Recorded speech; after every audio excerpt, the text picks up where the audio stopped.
C'est parti. Parfait. Donc, bonjour, mon nom est Dominique Tremblay. Je suis directrice des affaires publiques et gouvernementales à l'Association Restauration Québec. Il me fait plaisir de vous souhaiter la bienvenue à ce webinaire intitulé Prévenir le harcèlement en restauration, vos obligations en 2026, présenté en collaboration avec le partenaire de notre mutuelle de prévention, TELUS Santé. Il est important de connaître les changements associés à ces obligations. C'est pourquoi ce webinaire a été élaboré pour vous. Je vais laisser Maryse se présenter elle-même, mais avant tout, je vous rappelle, ben Maryse vient de le dire, là, que le webinaire sera enregistré, disponible après, sera déposé dans l'espace membre de notre site Internet. Donc, et vous recevrez le PowerPoint par courriel, là, si j'ai bien lu Maryse. Donc, voilà, tout Oui, simplement, je vous souhaite un bon webinaire. merci Dominique. Bonjour à nouveau à tout le monde. Ça me fait plaisir d'être avec vous aujourd'hui pour animer cette séance-là, prévenir le harcèlement en restauration, vos obligations en 2026. C'est un peu une suite logique. Je ne sais pas s'il y en a parmi vous qui ont suivi le webinaire en 2017. C'est un webinaire harcèlement que j'avais animé pour le compte de la RQ, pour le lancement du fameux programme Sans harcèlement de la RQ. Donc, ça se veut une suite logique pour revisiter un peu ces notions-là. Donc, peut-être m'indiquer dans le clavardage, ceux qui ont suivi le webinaire en 2017, me faire un petit pouce ou me dire oui. D'ailleurs, je vous invite tous à ouvrir votre clavardage. Parce que vos caméras et votre son ont été désactivés automatiquement pour améliorer la qualité de la bande passante.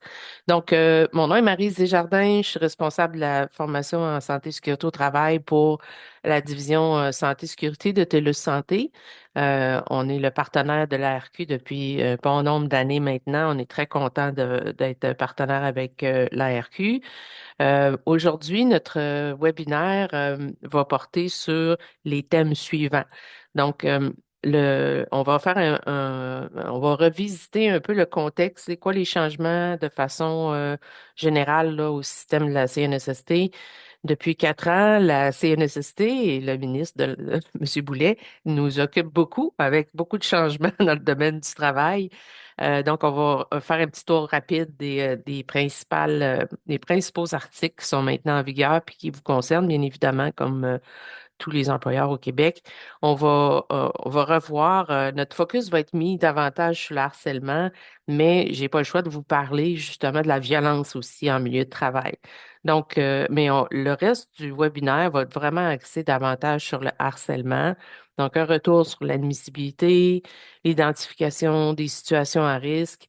Je vais aussi vous faire réfléchir sur des cas, est-ce que c'est du harcèlement ou pas. On va voir les moyens d'identifier les situations à risque et la prévention du harcèlement et quoi faire pour faire cesser le harcèlement. Ce qui constitue les trois portions ici, là, constituent vos trois obligations principales en matière de harcèlement en milieu de travail.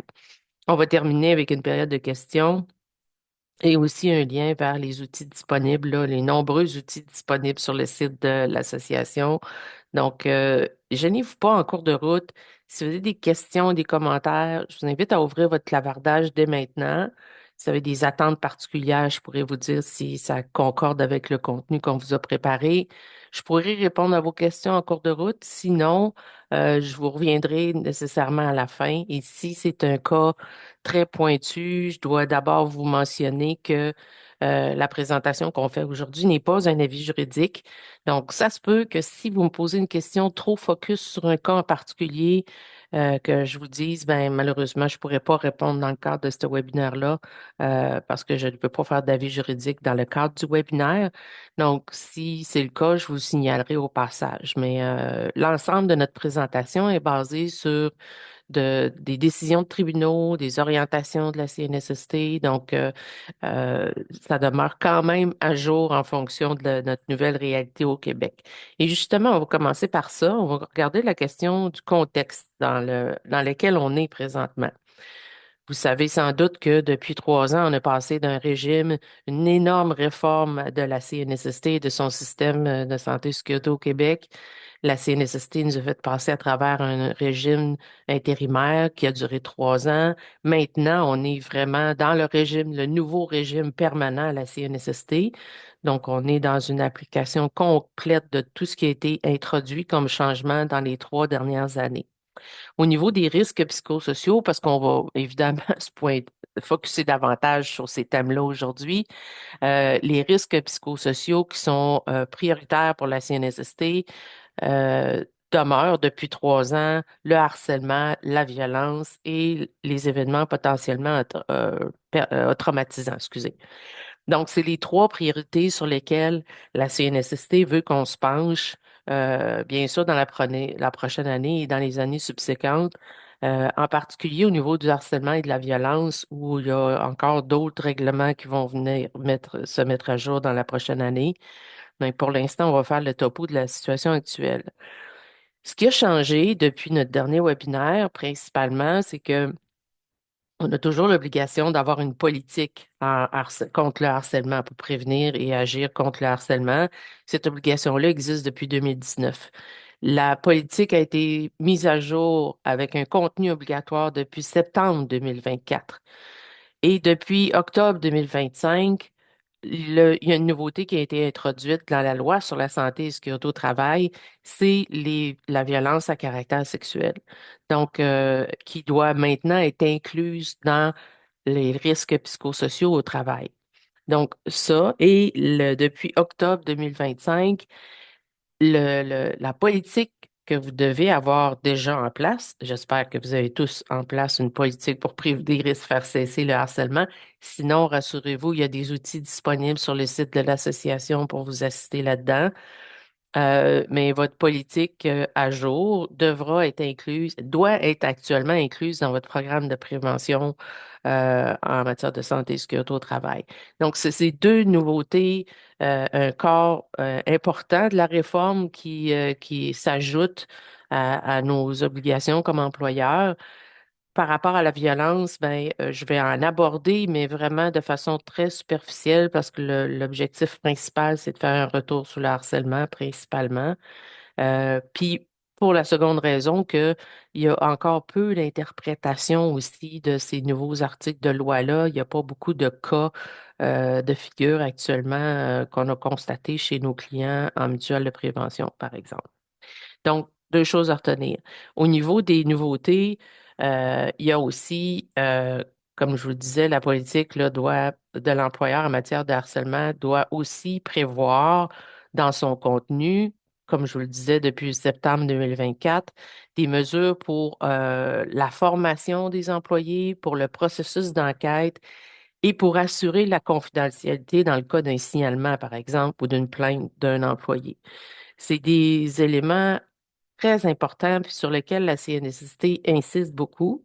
À ce sujet-là, chez nos clients, on a eu 3 cas où des clients ont eu des visites d'inspecteurs en vérifiant leur politique de harcèlement.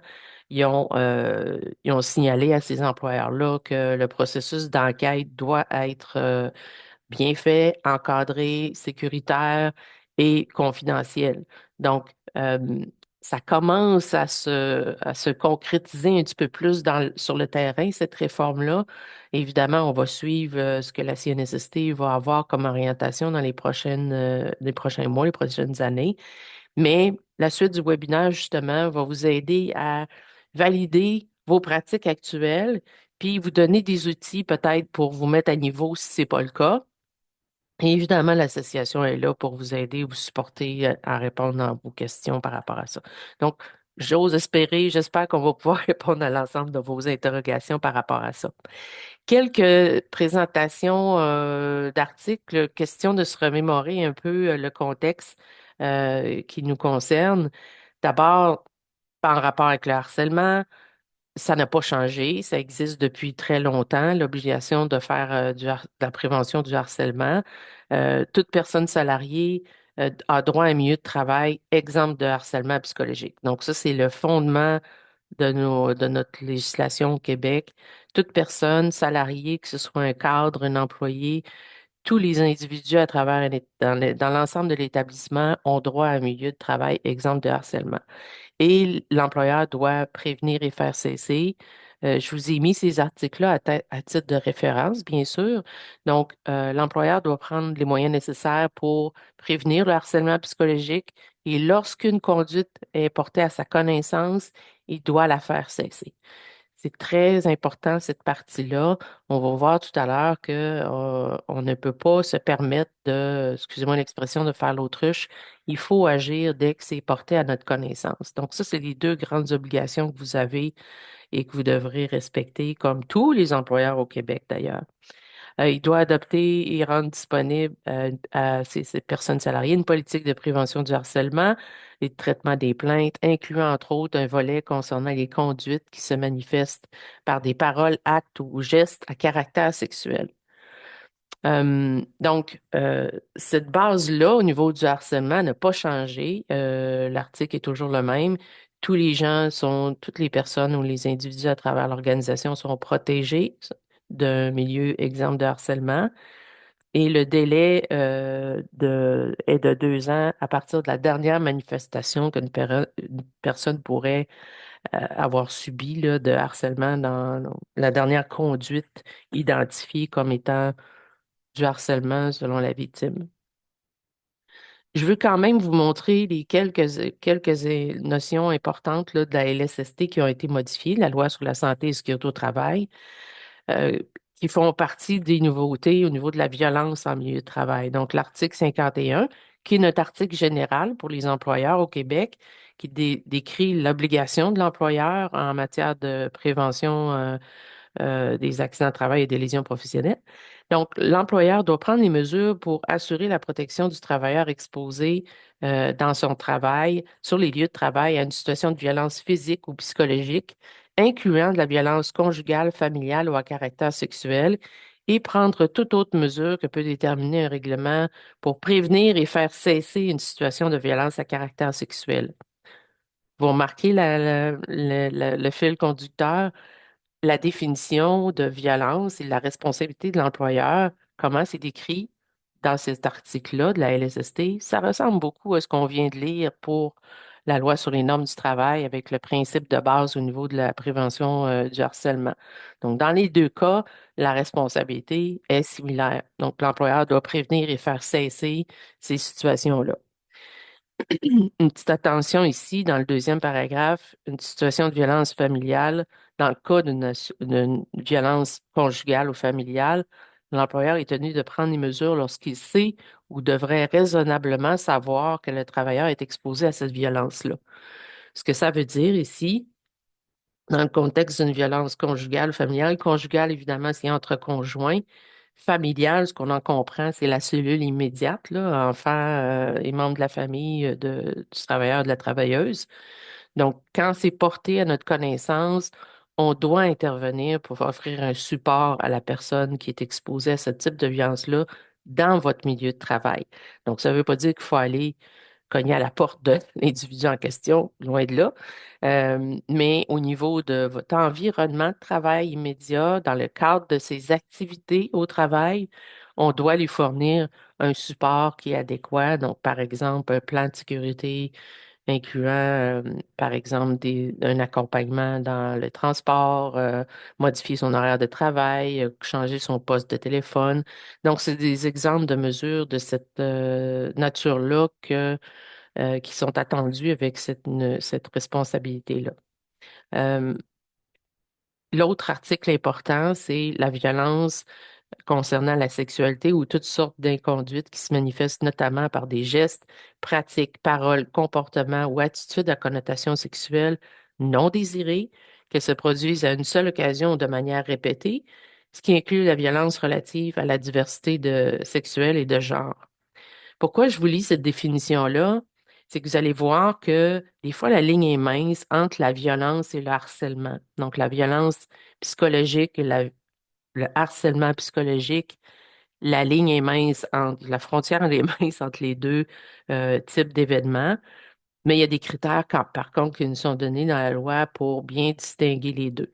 Donc, c'est pour cette raison-là que je voulais vous montrer quand même les articles concernant la violence, même si ça ne sera pas objet de notre présentation aujourd'hui. Mais vous allez voir, suivez-moi, vous allez voir dans les mises en situation on va aborder ensemble dans quelques minutes, vous allez bien voir cette ligne mince entre les deux. Donc, il faut être conscient que c'est une réalité, que maintenant, la violence non plus n'est plus acceptable dans nos milieux de travail. Par rapport au harcèlement, on va aborder maintenant le harcèlement de façon plus concrète. Euh, En 2017, lorsque j'ai fait le premier webinaire pour la RQ, il y avait dans le secteur de l'hébergement et de la restauration, bien entendu, j'ai sorti uniquement les statistiques qui sont plus près de vous. Malheureusement, les statistiques à la CNSST ne font pas un détail extrêmement pointu de restaurants, hôtels, traiteurs, etc. Le secteur inclut toute forme d'activité relative à l'hébergement et la restauration. Donc, les chiffres, si on compare avec 2017, en 2017, il y avait 388 plaintes à la CNSST, donc 15 avec intervention juridique. Ce que ça veut dire, c'est que ça s'est rendu devant un tribunal, dans le tribunal administratif du travail notamment. 2024, même strate de statistiques, 662 plaintes. La hausse est quand même importante. La hausse à la CNSST, elle est pareille dans tout secteur d'activité. Au Québec, on en est à, si je ne me trompe pas, à 6 817 plaintes à la CNSST dans tout secteur d'activité confondu, comparé à 5 400 l'année précédente. Donc, vous voyez que la hausse est quand même assez importante. Ça s'explique par différents facteurs. Bien sûr, il y a eu beaucoup de promotions de la part de la CNSST pour sensibiliser les milieux de travail au harcèlement et à la violence. Il y a le contexte post-pandémie. Donc, il y a énormément de facteurs qui viennent influencer cette hausse-là. Et quand on regarde l'ensemble des plaintes qui correspondent à la partie norme à la CNSST. Donc, la CNSST, c'est la commission qui inclut la portion santé-sécurité et la portion des normes. À la portion des normes, c'est 14% des plaintes sur l'ensemble des plaintes aux normes qui correspondent à des plaintes de harcèlement. Donc, c'est un point quand même critique dans le secteur de la restauration et de l'hébergement. Donc, c'est ce que je voulais vous signaler au passage. Donc, commençons par la base. L'aspect obligation de l'employeur peut se définir facilement de cette façon-là avec ma diapositive. On a trois obligations principales. D'abord, identifier les risques, prévenir le harcèlement et la violence et faire cesser le harcèlement et agir contre la violence. Donc, tout ça repose sur deux grandes lois. La loi sur les normes du travail qui émet le principe de base que tout le monde a le droit d'être exempté d'un milieu de travail et d'exempté de harcèlement dans son milieu de travail, excusez-moi.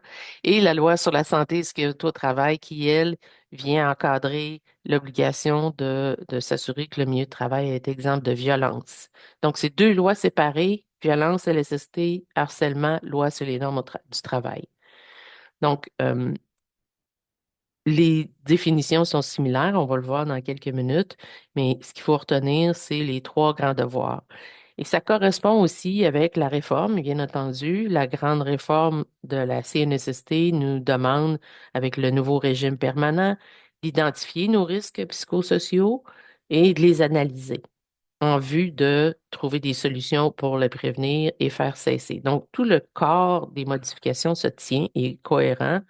Maintenant, on va entrer dans le détail sur l'admissibilité. Dans quel cas, autrement dit, on va être susceptible d'être reconnu, le travailleur va être susceptible d'être reconnu comme victime de harcèlement. Encore une fois, je vous invite à mettre vos questions dans le clavardage si vous en avez. N'hésitez pas, n'importe quand, vous pouvez me poser des questions et il me fera plaisir d'y répondre en cours de route si si c'est pertinent à ce moment-là. Sinon, évidemment, on garde une période de questions à la fin pour répondre à vos interrogations. Donc, faisons un retour sur l'admissibilité au niveau du harcèlement. Dans quel cas un travailleur qui ferait un signalement pourra avoir le bénéfice de la protection de la loi? Autrement dit, dans quel cas ce sera une plainte qui pourrait être admissible là, si jamais ça se rend dans les différentes étapes du processus.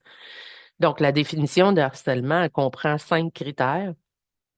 Il faut que ce soit une conduite vexatoire qui correspond à des comportements, gestes, paroles ou actes répétés, hostiles et non désirés, qui portent atteinte à la dignité ou à l'intégrité de la personne et qui entraînent un milieu de travail néfaste. Comment les décisions des tribunaux ont permis d'interpréter cette définition-là? Donc, habituellement, lorsqu'on parle de conduite vexatoire, on dit que c'est quelque chose qui humilie ou qui blesse la personne dans son amour propre, lui cause de la souffrance. Donc, quand on dit que c'est vexant, ce que tu viens de me dire est vexant, évidemment que c'est pas un commentaire qui est très positif. Euh, oui, je vois votre commentaire, Madame Morin. Est-ce qu'un jour la CNSST prendra en compte la version de l'employeur avant de décider si la plainte est admissible ou pas? Ben oui, actuellement, on va parcourir le processus. Les inspecteurs et ceux qui s'occupent de traiter les plaintes à la CNSST ont été formés, bien sûr, avec toute la mise à jour de la loi en rapport avec la violence que je vous ai montré tout à l'heure. Donc, par division, par euh, région administrative, il y a lorsqu'il y a une plainte à la CNSST, l'enquête se fait toujours avec un inspecteur qui est désigné sur ces sujets-là, avec un conseiller aux normes, un conseiller qui est spécialisé dans ce secteur-là. Et c'est eux qui vont faire les enquêtes dans le processus. Je vais y revenir un petit peu plus tard.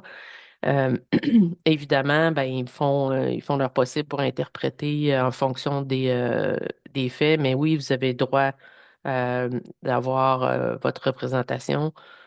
On va justement regarder les critères, puis on reviendra un peu plus tard sur votre commentaire.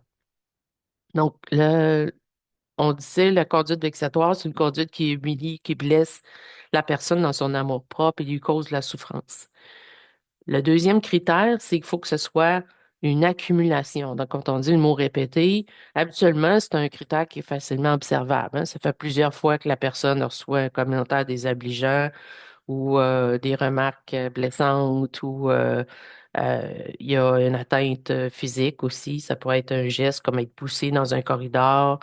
Donc, ici, quand on parle de comportement, parole ou acte répété, donc ça sous-entend qu'il y a une accumulation dans une période de temps. Ça peut être plus ou moins long, ça peut être une semaine, 2 semaines, un mois, ça peut être un an et demi. Les cas de figure sont extrêmement variés. Et d'habitude, les faits, lorsqu'on se rend au tribunal, à titre d'exemple, les faits sont analysés dans leur ensemble. Et c'est comme ça que c'est interprété aussi. Ça doit être analysé dans son ensemble. Pardon. Hostile et non désiré, ça veut dire que c'est pas recherché, c'est pas voulu, c'est pas souhaité par la victime. Et là, on va voir la différence avec un conflit plus tard. Quand il y a un conflit, les deux personnes argumentent un contre l'autre. Donc, il y a deux parties prenantes. Ça, c'est une caractéristique importante pour distinguer un simple conflit du harcèlement. Donc, dans le cas du harcèlement, évidemment, l'ensemble des faits doit démontrer qu'elle ne l'a pas cherché. Il n'y a pas eu de provocation, c'est pas voulu, c'est pas souhaité. Il faut faire attention parce que c'est pas parce que la victime ne répond pas à un acte ou un comportement qu'elle l'accepte pour autant. Ça, c'est habituellement pas appliqué là, par les tribunaux. Ils considèrent pas cette situation-là. Tu sais, il n'y a pas de victime parfaite. Donc, ils considèrent pas que la victime doit absolument répliquer à son agresseur pour que ce soit, pour que ça influence le cours de cette analyse-là. L'atteinte à la dignité ou l'intégrité de la personne, ben, évidemment, ça va atteindre la personne, ça va laisser des séquelles, soit psychologiques ou physiques. Donc, souvent, ça peut amener de la détresse, qui peut amener des problèmes ou des réclamations à la CNSST pour les impacts psychologiques d'un stress à ce niveau-là, et qui entraîne un milieu de travail néfaste. Donc, c'est un milieu qui est toxique carrément, qui est mauvais pour la personne qui en est victime, qui est malsain, qui est dommageable pour elle. Donc, pour que ce soit reconnu comme une plainte admissible et que la victime reçoive la protection de la loi, ben, il faut qu'on ait ces 5 critères-là dans les faits. Il faut que la personne démontre qu'elle a ces 5 caractéristiques-là. Si un des 5 critères tombe, ce ne sera pas considéré comme du harcèlement. Et là embarque la notion de violence. Mais je vais y revenir un petit peu plus loin. Donc, les 5 critères doivent être présents. Sinon, il y a une autre possibilité, c'est que une seule conduite grave pourrait être admissible comme étant du harcèlement psychologique ou sexuel. Donc, ça doit avoir une gravité importante, que ça porte atteinte à son intégrité, là, bien sûr, puis ça entraîne un milieu de travail malsain. Donc, on doit avoir ces 5 critères-là ou une seule conduite grave. On va voir de quelle façon ça se présente avec nos petites mises en situation. Comment c'est interprété? Ça ne peut pas être interprété du côté de l'œil de la victime parce que on a toutes des sensibilités différentes, on est toutes des personnes différentes avec une façon différente de réagir à un événement de cette nature-là. Donc, ça serait impensable d'analyser les cas uniquement en fonction de la victime. On ne peut pas non plus interpréter du côté du mise en cause, de la personne qui est suspectée de faire du harcèlement, parce que, évidemment, il pourrait se défendre en disant, ben non, c'est rien qu'une blague. C'est rien qu'une blague de mauvais goût, j'ai pas voulu la blesser, ici et ça. Donc, le critère qui est utilisé au final, lorsque ça va devant le tribunal administratif du travail, c'est le critère de la personne raisonnable.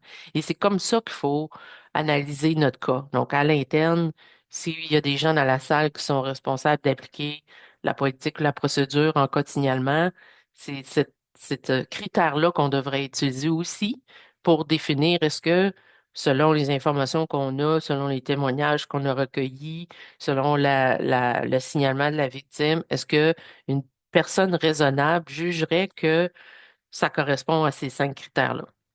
Quel est le critère de la personne raisonnable? C'est une personne qu'on placerait dans exactement les mêmes circonstances, dans la même situation. Est-ce que cette personne-là jugerait que ça dépasse la normalité?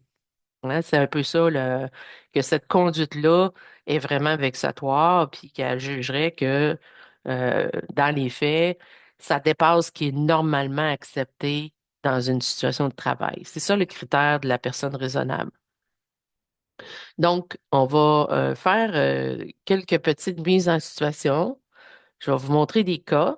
J'en ai préparé 3 aujourd'hui. Pour chaque cas, je vais vous demander, dans le clavardage, de me dire, selon vous, est-ce que c'est admissible? Donc, en fonction des 5 critères. Et si oui ou sinon, pourquoi? Pourquoi votre réponse, autrement dit? Donc, le premier cas que je vous présente, c'est celui-là. Une hôtesse affectée subit quotidiennement la mauvaise humeur des clients. Selon vous, est-ce qu'elle est victime de harcèlement? Répondez-moi dans le clavardage. Oui ou non, et pourquoi vous me dites non? Ah, il y a plusieurs noms à date qui s'affichent. Pourquoi elle ne serait pas victime de harcèlement? Ça arrive quotidiennement.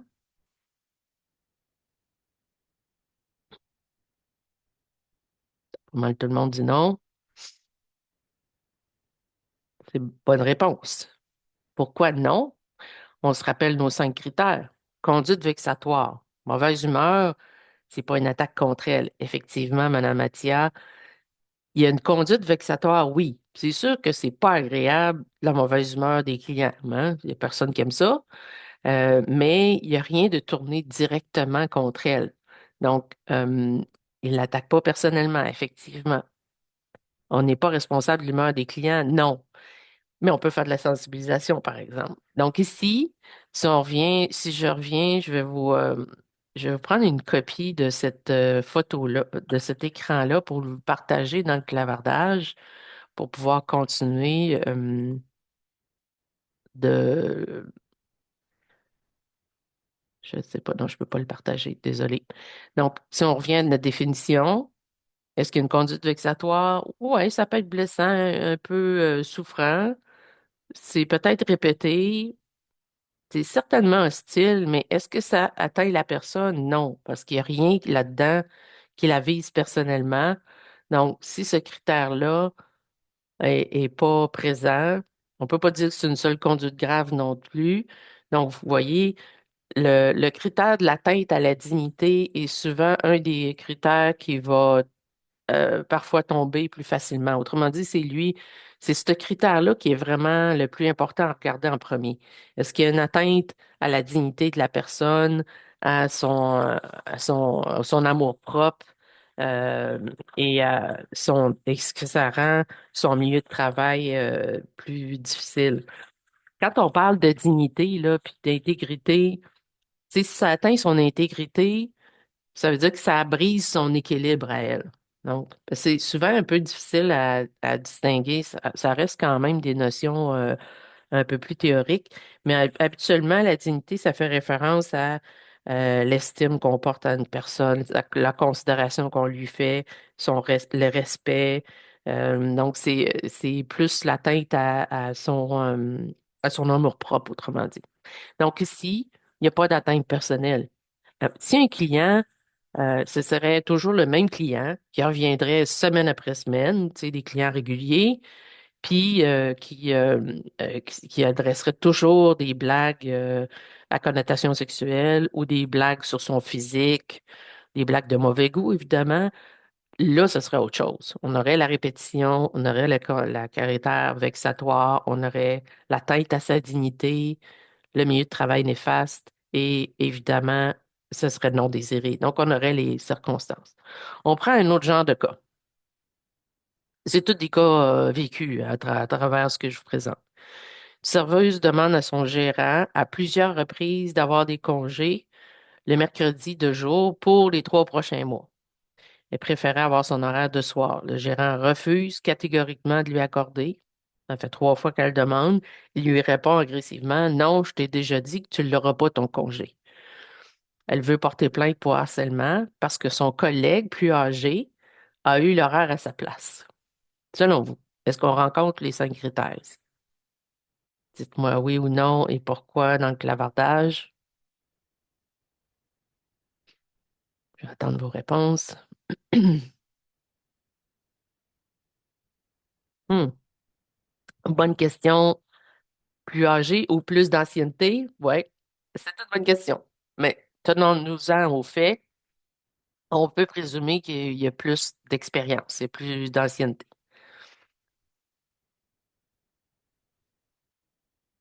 Non, droit de gestion de l'employeur, OK. Est-ce qu'il y a d'autres éléments de réponse à signaler dans ce petit cas-là?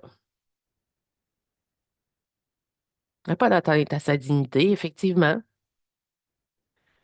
Un cas de malgérance, ouais, peut-être. Certainement pas agréable pour elle. Est-ce qu'il y a d'autres éléments de réponse à souligner? Pas du... Parce qu'on peut questionner la décision, le manque de patience, oui. C'est sûr qu'on est tous des humains, hein? Donc, il y a une différence entre piquer une colère ou une impatience versus euh, faire du harcèlement comme tel. Euh, OK, non, c'est pas du harcèlement, ça demande un pouvoir de gestion de l'employeur. Répondre agressivement n'est pas assez grand pour être du harcèlement, ouais. Le critère qui nous manque, il y a peut-être, et c'est confus dans les faits qui sont là. Est-ce que, comment ça s'est passé les 2 autres fois précédentes? Parce qu'il dit, ça fait comme plusieurs fois là, qu'elle lui fait de la demande. Comment ça s'est passé dans les demandes précédentes? Euh, qui pique une impatience ou une colère là, évidemment que c'est pas du harcèlement. C'est pas agréable pour autant pour la personne, l'employé, mais on peut pas dire que s'il y a une accumulation d'une atteinte à sa dignité. Il n'y a rien qui va dans le sens qu'il l'a insulté. Même s'il aurait dit ça devant quelqu'un, il n'y a rien d'insultant dans ses mots. Donc, on remarque, moi personnellement, j'en remarque beaucoup, il y a beaucoup de confusion dans les travailleurs actuellement sur la perception de ce que c'est du harcèlement ou ce que ça n'est pas. On dirait que, puis peut-être vous, vous me direz si vous êtes d'accord avec ça, mais il y a beaucoup de travailleurs qui considèrent que dès que l'employeur a dit 2 ou 3 fois quelque chose qui lui semble pas correct, ils voient ça, le critère de répétition, il arrive vite dans la conclusion aux yeux d'un employé qui est peut-être victime de harcèlement. Donc, excusez-moi, il faut encore faire de l'éducation dans les milieux de travail. Donc, il y a il y a un côté positif à la réforme au niveau de la politique de prévention et contre le harcèlement. C'est d'avoir l'obligation de donner de l'information aux employés. Il faut former les employés sur ce que c'est du harcèlement et ce qu'il n'y en est pas. Il aurait pu être diplomatique, je suis bien d'accord avec vous, Madame Attilla, mais effectivement, dans ce cas-là, c'est pas du harcèlement. Alors, regardons le troisième cas. Party de Noël, un gérant décide de mettre des glaçons dans le chandail d'une des serveuses. Un peu plus tard dans la soirée, il se met à jouer avec la fermeture éclair de son chandail. Est-ce que c'est du harcèlement? Pourquoi? Un seul geste grave, OK? Son chandail à elle, évidemment, oui. Il décide de tirer son chandail et mettre des glaçons, atteinte à sa dignité. Clairement, c'est grave, geste grave même, oui. Un seul événement, aucune tolérance, c'est bien dit. Oui. Alors lui, il est plutôt assez évident. On a la conduite vexatoire, on a des gestes répétés. La trappe ici, c'était est-ce que c'est une seule conduite grave ou ça répond à la définition?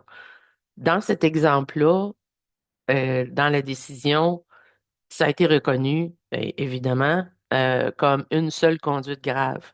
L'ensemble de la soirée, même s'il y avait plusieurs événements, j'ai coupé des faits là, parce qu'il y en avait d'autres, là, il faisait des blagues désobligeantes sur son physique, particulièrement sur sa poitrine. Donc, tu sais, il y avait plusieurs petits gestes au courant d'un seul événement. Donc, le tribunal a jugé que c'était une seule conduite grave, malgré le fait que tous les autres critères sont reconnus, là. Conduite vexatoire, répétée, hostile non désiré, atteinte à la dignité et milieu de travail néfaste. La serveuse a quitté le party et jamais revenue au restaurant, elle a porté plainte.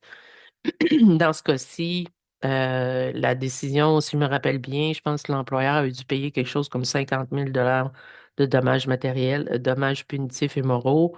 Il y a eu à payer une indemnité de remplacement de salaire euh, et les frais de psychologue. Donc, ça a été une conséquence assez salée pour l'employeur dans ce cas-ci. Donc, oui, il s'est permis d'exercer son pouvoir. Là, on voit clairement la domination dominée, là, dominant-dominé.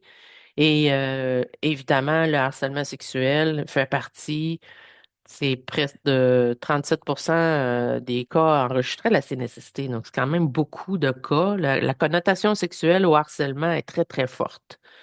Et d'où l'arrivée dans notre loi sur la santé et sécurité au travail des cas à violence, des violences à caractère sexuel, c'est justement la CNSST se donne plus d'outils pour intervenir dans ces cas de figure-là pour réduire et faire cesser ces risques-là au travail. Donc, on voit l'application là, pourrait se faire des deux côtés dans nos deux lois dans ce cas-là. Donc, comment avez-vous trouvé les cas? Est-ce que les faits étaient suffisants selon vous? Euh, c'est des cas vécus qu'on a élaborés, que moi et les membres de l'association euh, de l'équipe de la l'ARQ ont élaboré ensemble pour qui reflétaient bien différentes situations déjà vécues par des membres de la l'ARQ.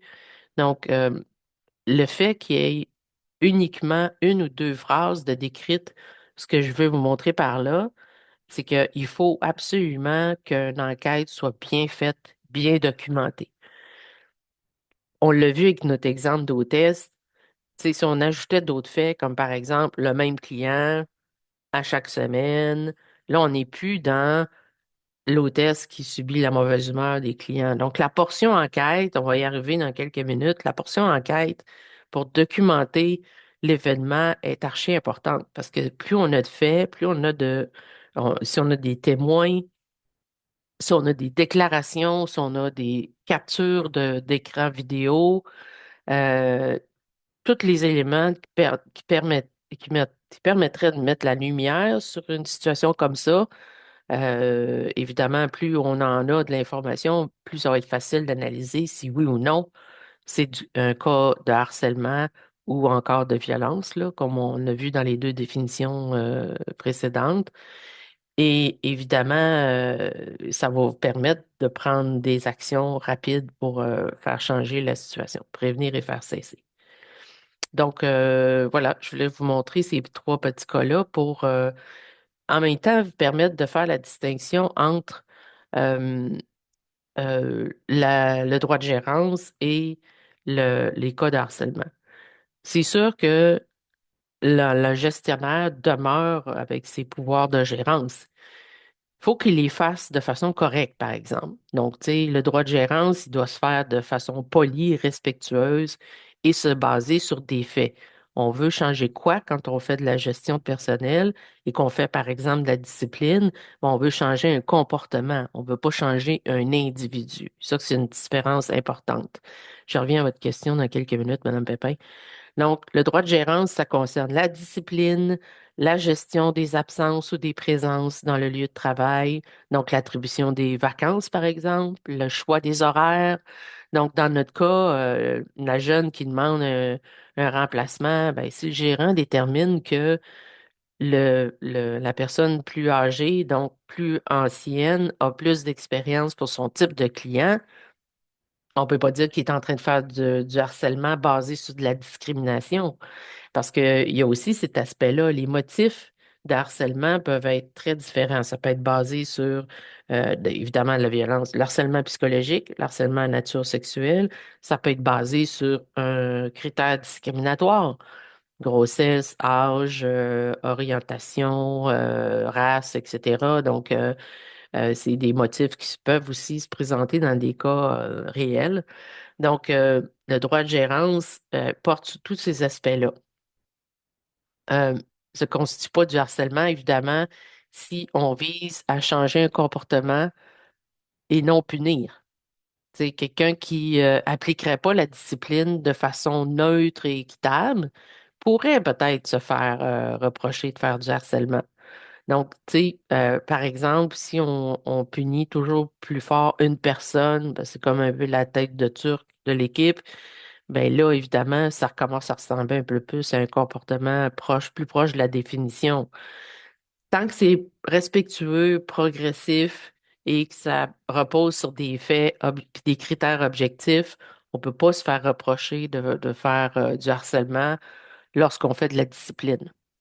J'ai un autre cas que j'utilise souvent dans d'autres webinaires pour le harcèlement.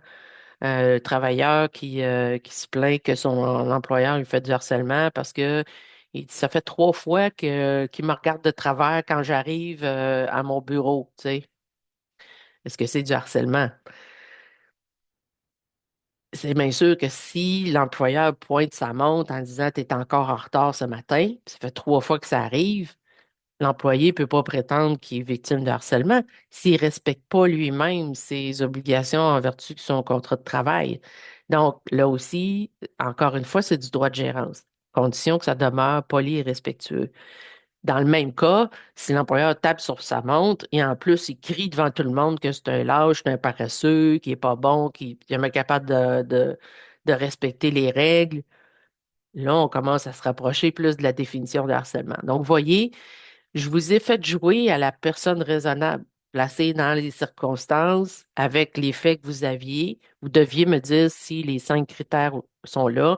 Donc, c'est comme ça qu'on doit réagir dans le milieu de travail et se poser la question, est-ce qu'on est dans une situation de possible harcèlement?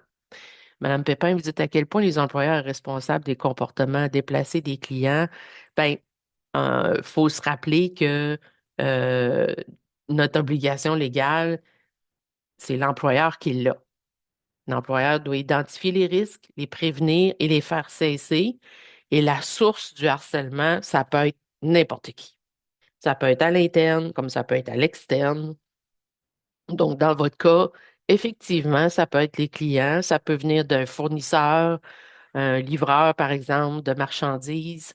Ça peut être quelqu'un qui fait des rénovations. Mettons que vous avez une énorme rénovation dans votre restaurant, puis il y a un entrepreneur qui est là pendant 3 semaines, je dis n'importe quoi, mais ce que je veux illustrer par là, c'est que les sources du harcèlement importent peu.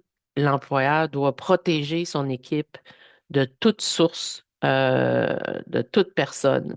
Tantôt, si je me permettais de revenir à la définition, excusez-moi, je recule ici. Dans le, on dit l'employeur doit prendre les moyens raisonnables pour prévenir le harcèlement provenant de toute personne. Ces deux petits mots magiques-là ont été ajoutés dans la dernière réforme par le ministre Boulet pour vraiment confirmer que la source importe peu. Ça peut venir autant de l'intérieur que de l'extérieur et prévoir ces règles-là à l'interne est une bonne chose. Euh, Nous avons pris décision que le client qui a fait un geste sexuel, là, il doit manquer une partie de votre commentaire, Madame Bédard. Bénard, je vais revenir à où j'étais dans ma présentation. Donc, l'exercice, là, c'était pour vous mettre dans le bain, vous permettre de voir l'application des fameux critères euh, et de faire la distinction avec le droit de gérance. Donc, il faut aussi euh, faire la distinction entre l'incivilité. Donc, ça, c'est important de comprendre les différences aussi. Une incivilité, ben, c'est un comportement de mauvais goût. On en vit, je suis sûre que vous en vivez dans votre vie personnelle à bien des occasions. Exemple, dans une épicerie, on voit quelqu'un faire un FaceTime avec son cellulaire à sa conjointe, le micro plein volume, pour demander s'il reste encore du lait dans la maison. Ça, c'est un acte d'incivilité. C'est des comportements qui manquent de courtoisie, qui manquent de respect pour les gens qui sont autour, puis ça perturbe l'harmonie sans nécessairement causer un préjudice à une personne en particulier. En fait, c'est tout le monde qui est incommodé par ce comportement-là. Récemment, j'allais donner un cours en entreprise justement à des travailleurs contre le harcèlement. Puis juste avant de commencer la présentation, je m'installe dans la salle à dîner.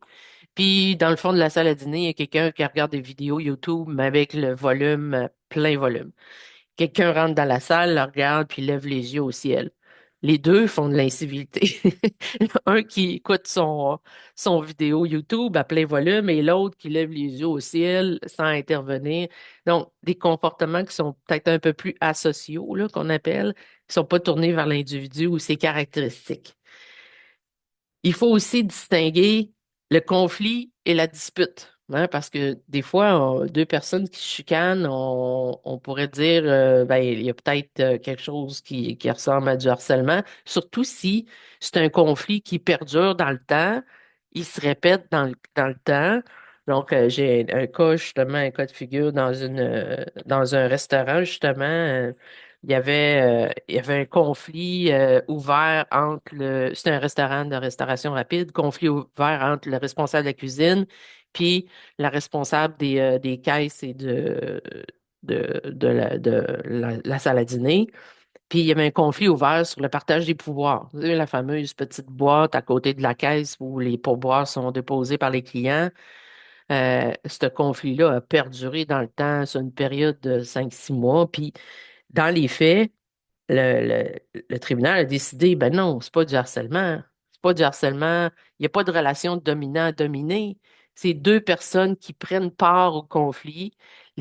Un comme l'autre s'invective, ils se lancent des insultes. Donc, la personne qui s'est plainte de harcèlement, elle ne peut pas dire que c'est du harcèlement. Elle a pris part à ça. Donc, tu sais, quand on disait tantôt hostile et non désiré, quand on chicane avec quelqu'un, il y a un rapport de force égal. Les deux argumentent. L'un dit A, l'autre dit B. Non, non, c'est A la réponse. L'autre dit non, non, t'as pas raison, c'est B. Il y a une escalade. Donc, s'il y a une répétition, ils peuvent penser qu'une ou l'autre peut penser que l'autre lui fait du harcèlement. Mais s'il y a deux parties prenantes, c'est un conflit. Donc, c'est pas reconnu par les tribunaux là, comme étant un cas de harcèlement. Et en plus, c'est pas généralement tourné vers un individu parce qu'habituellement, les gens vont argumenter pour une méthode de travail, par exemple. Le partage des pourboires, dans ce cas-ci, est un bon exemple. Oui, je vais partager la présentation un petit peu plus tard. Même si nous avons interdit. Interdit l'accès dans notre café. Euh, c'est sûr que par rapport aux clients, un petit mot là-dessus, c'est qu'il faut sensibiliser aussi nos clients. Tu sais, lors de la campagne sans harcèlement, la RQ avait laissé des outils avec des autocollants là, pour faire de l'affichage auprès des clients pour les sensibiliser sur l'importance de ne pas avoir de comportement violent dans l'établissement, mais aussi et surtout ne pas faire de harcèlement. Donc, les clients aussi ont une part de responsabilité là-dedans et il faut les sensibiliser. Donc, on n'aura pas le choix d'intervenir dans un cas comme signalé tantôt. S'il n'y a pas de questions par rapport à ça, ce qu'il faut retenir, là, c'est il peut y avoir des comportements incivils et il ne faut pas laisser aller les choses. Tu sais, s'il y a une chose que j'aimerais que vous reteniez aujourd'hui, c'est il ne faut pas laisser traîner les conflits ou apparences de conflits entre deux personnes ou encore voir des gestes agressifs entre un ou l'autre que ce soit entre collègues, entre un client et un employé. Faut pas laisser traîner les situations. Les gestes d'incivilité peuvent évidemment mener à des conflits entre deux personnes. Puis si on ne gère pas les conflits, ben ils peuvent se transformer soit en violence ou en harcèlement. La différence entre les deux, parce qu'on a deux lois différentes, comme je vous le montrais au début, c'est qu'il y en a un où dans les deux cas, il y a atteinte à la dignité. Dans les deux cas, ça peut être vexatoire. La différence entre les deux, c'est au niveau de la répétition, où là, ça va devenir du harcèlement. Et rappelez-vous, là, il y a deux parties prenantes d'un conflit, mais des fois, ça peut se transformer avec le temps entre une relation dominant et dominée. Et ça, comment on l'observe? Ben, on joue à la personne raisonnable.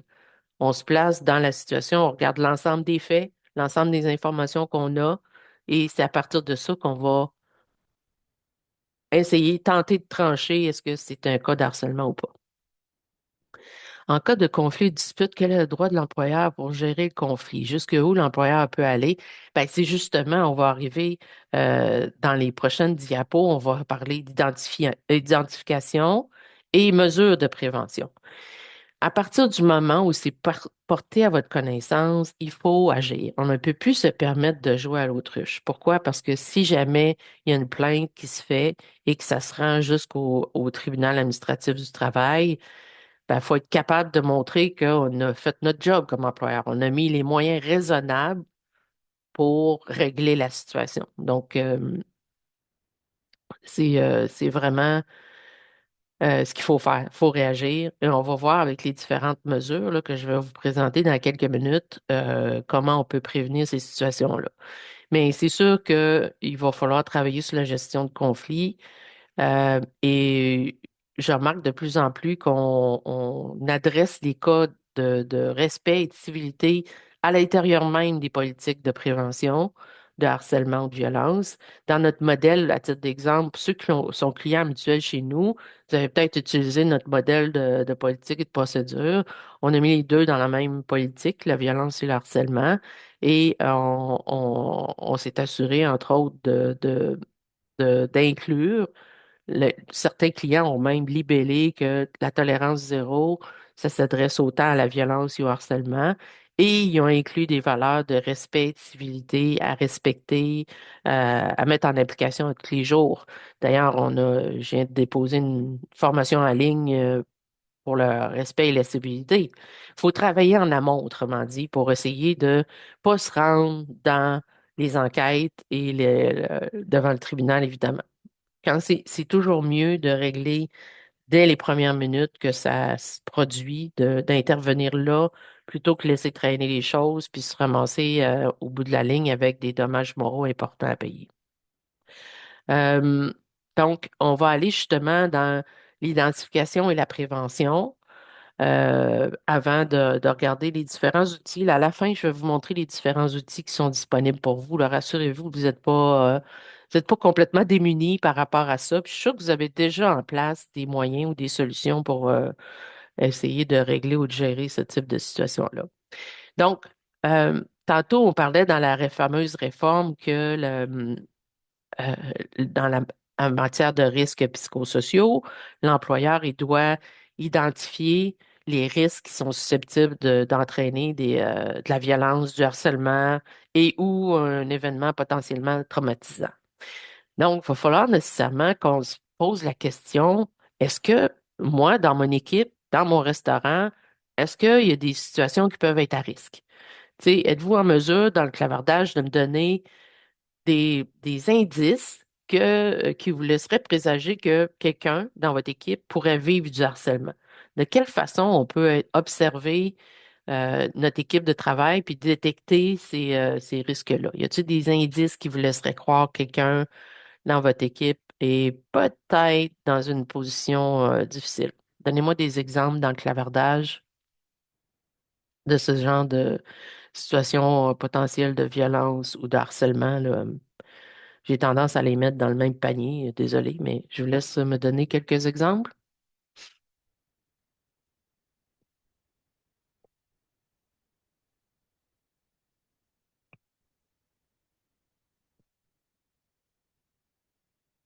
Parce qu'on s'entend qu'on n'est pas toujours à côté de chacun de nos employés dans une journée de travail normale. Donc, y a-t-il des indices qui vous laisseraient présager que quelqu'un est en détresse, là, qui vit peut-être une situation de harcèlement?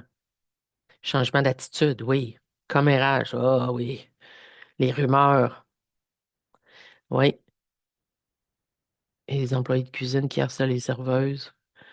J'entends souvent les employés dire que le supérieur est rentré dans la cuisine et il manque un petit bout, Madame Vachon. Un employé qui fait de l'évitement, oui, ça c'est un bon indice. Qui demande de changer de corps, extrêmement bon indice. Des absences fréquentes, oui. Comme on dit, il n'y a pas de fumée sans feu. Donc, ces petits indices-là, si on observe notre équipe, des changements d'attitude, l'apparence physique, quelqu'un qui se néglige davantage, baisse de motivation, isolement, retard, excellent. C'est des très bonnes réponses. Merci pour vos réponses. Un employé qui soudainement se ferme à l'équipe. Dès qu'il y a un changement de comportement, ou encore, oui, un qui a haussé la voix, euh, ah oui, ça doit être un gérant, oui, j'imagine la suite de votre histoire, Madame Vachon. Supérieur est entré dans la cuisine et a haussé la voix, mentionné des mots pas très chics, et dire que si ça change pas, il va y avoir des mises à pied.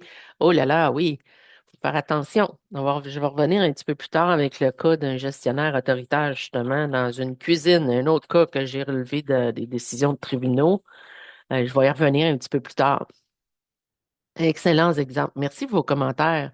Donc, si on regarde des indices, vous avez pas mal tout identifié des bons indices, les rumeurs concernant les employés, personnes qui atteignent pas, qui quittent sans raison apparente aussi. Si vous avez des départs, ben, je sais que des fois, on a du roulement de personnel dans certains milieux. Je pense que vous êtes pas hors de cette situation-là. Des fois, il faut regarder la raison du départ. Donc, ça, une façon d'identifier vos risques aussi. L'absentéisme en hausse, le climat de travail tendu, bien sûr, démotivation, insatisfaction, présence de clans, hein? Il y a des petits clics qui se forment dans vos équipes, comportement agressif. Vous avez tout identifié des situations à risque potentiel. Maintenant, qu'est-ce qui peut expliquer ça? Est-ce qu'il y a des situations, selon vous, qui pourraient générer des situations de harcèlement ou des facteurs propices de harcèlement? Qu'est-ce qui peut contribuer à ce que la violence ou le harcèlement viennent s'immiscer dans nos relations de travail? Y a-t-il des choses qui fait que si on laisse ça aller, manque de communication, oui. Manque de supervision, oui. Ou supervision, c'est l'exemple du gestionnaire autoritaire ou colérique. Ça aussi, il n'y a pas juste manque de supervision, il y a des fois l'attitude au niveau de la supervision, bien sûr. Est-ce qu'il y aurait d'autres facteurs propices à ce que ça se développe dans votre entreprise ou dans n'importe quelle entreprise, en fait? Les deux. La présence ou pas du gestionnaire, la tolérance, oui. Laisser aller, tolérance, effectivement, c'est des cas propices à ce que ça se développe. Oui, est-ce qu'on voit d'autres?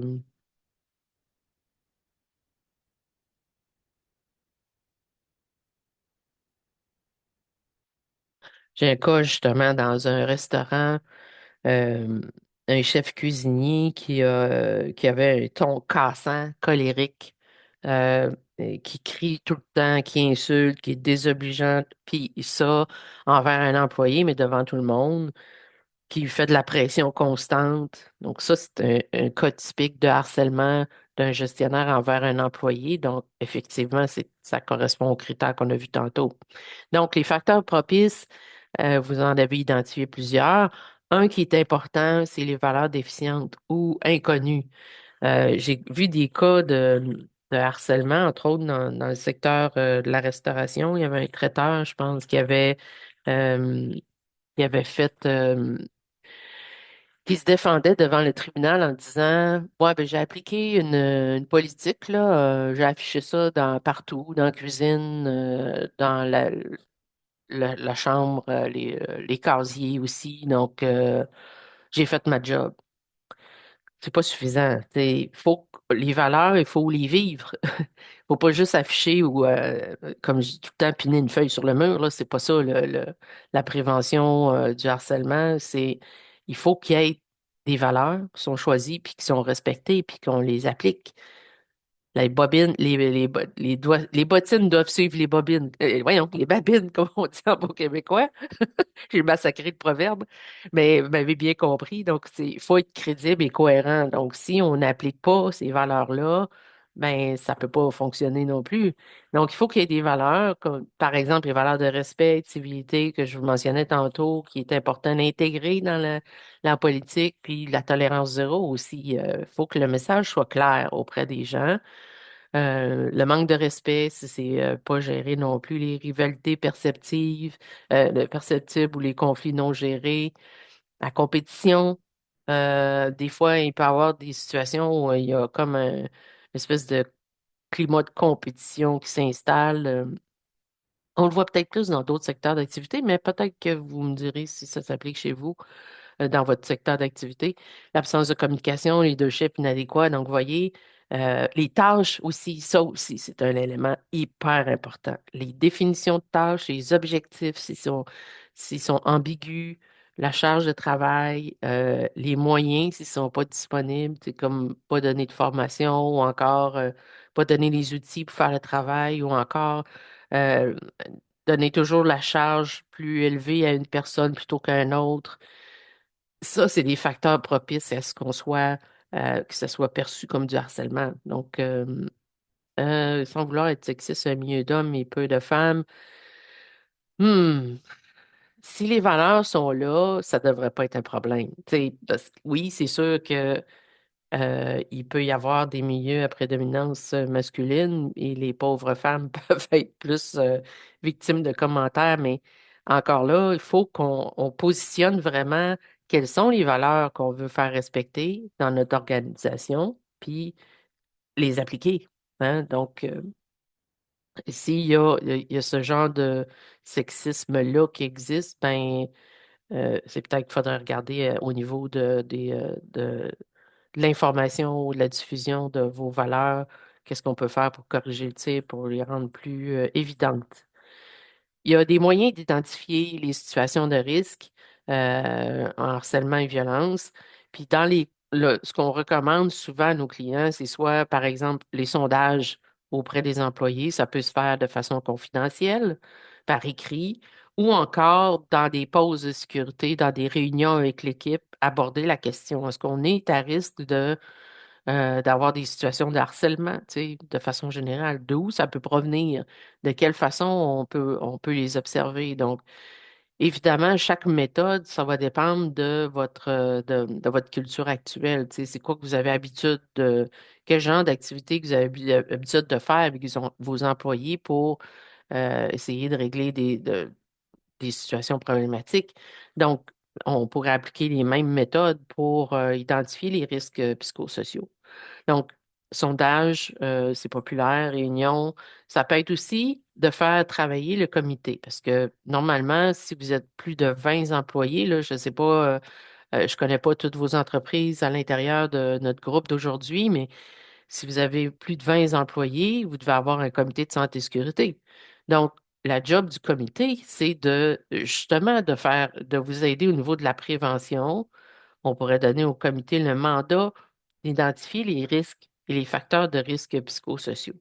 Donc, d'analyser justement, par exemple, les charges de travail, d'analyser les règlements internes, tu sais, d'analyser l'ensemble de votre organisation, de vos procédures, méthodes, et voir si il y a des conditions qui pourraient générer des problèmes de harcèlement et de violence.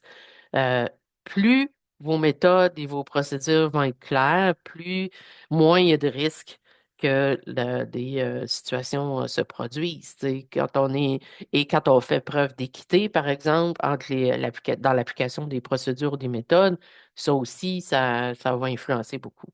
Un autre élément qu'on a tendance à négliger des fois, c'est les entrevues de départ.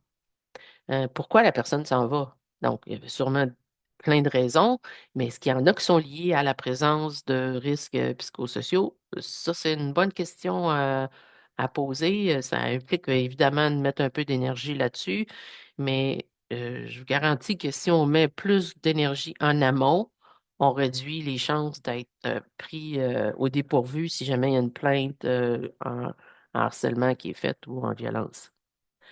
Donc, poursuivons avec la prévention comme telle. Au niveau de la prévention, est-ce qu'actuellement, il y en a parmi vous qui ont mis en place des mesures pour prévenir le harcèlement ou la violence? Est-ce que vous avez déjà des actions concrètes de prise dans votre établissement? Donnez-moi des exemples dans le clavardage. Formation, oui. Puis on pourrait même dire que maintenant, la formation est obligatoire. Donc, ça fait partie des clauses incluses à la politique que je vous parlais tantôt, politique de prévention du harcèlement. Je vais vous montrer les clauses que je vais vous montrer, je vais vous montrer les clauses dans quelques minutes. Programme de prévention fait par le comité. Évidemment, la politique étant incluse dans le programme de prévention, ça nous oblige à faire cet exercice-là, d'identifier les risques. Un guide à l'embauche, oui, bon point. Un manuel d'employé avec les règles à suivre, les valeurs à respecter, les procédures qui doivent être incluses. Parfait. Est-ce qu'on a d'autres exemples de mesures de prévention? Un système de déclaration confidentielle en place, oui. Oui, on est à mi-chemin entre la prévention puis entre prévenir et faire cesser, là, entre les deux. Mais effectivement, c'est un bon point. La confidentialité, maintenant, elle est obligatoire pour tout le monde. C'est archi important que les personnes qui vont être désignées pour faire les enquêtes doivent respecter la confidentialité. Je vais y revenir un petit peu plus tard.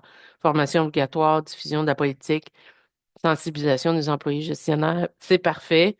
Donc, on a pas mal couvert les méthodes usuelles de prévention. Excusez-moi.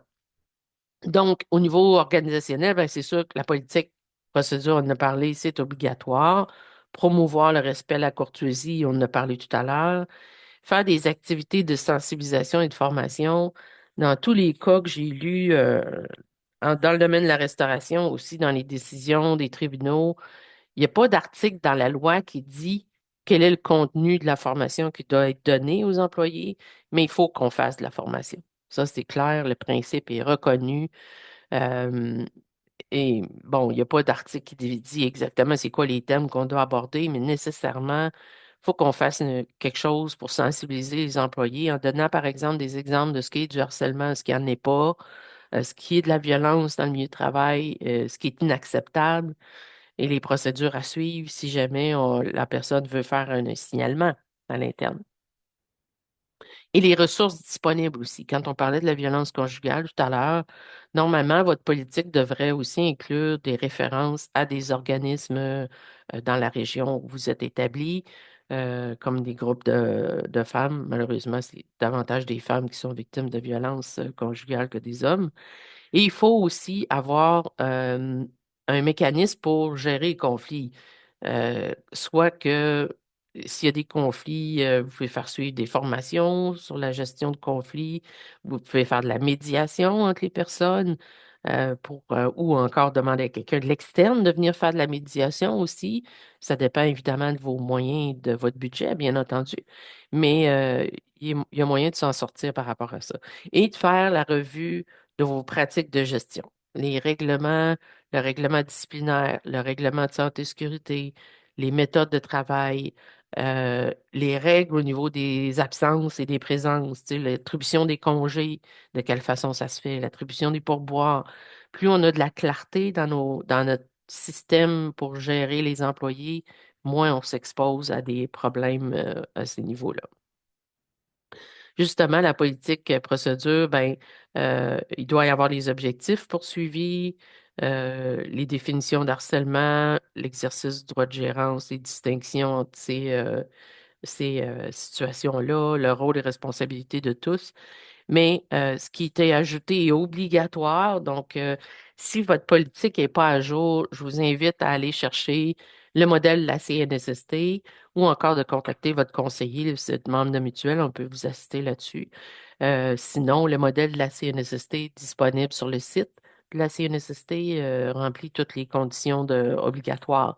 Donc, les nouveautés là, qui ont été ajoutées en 2024, c'est les méthodes d'identification des risques, le programme d'information et de formation. Donc, idéalement, de faire la liste à l'intérieur de votre politique des quelles formations vous allez devoir, que vous voulez faire suivre à vos employés.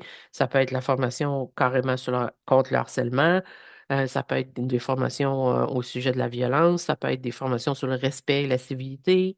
Donc, on doit inclure de quelle façon on va faire de l'information, de la formation.